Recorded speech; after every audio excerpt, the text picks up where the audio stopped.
Hey everybody, welcome back to my Grow Like a Pro YouTube channel. Today is June the 12th, and I just wanted to show you a little experiment I'm doing. You've seen this on my channel before, but I thought I would do it again.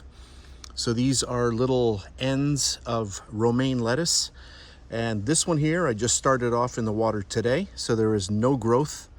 This is 3 days old, and this one here is 4 days old, and you can see the amount of growth on here. Very, very impressive.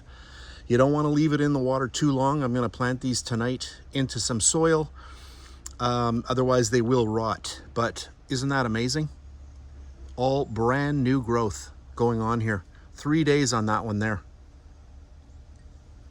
Pretty impressive. So if you ever want to try something out at home, just try this out for fun and let me know in the comments if you do try it out and if you had success.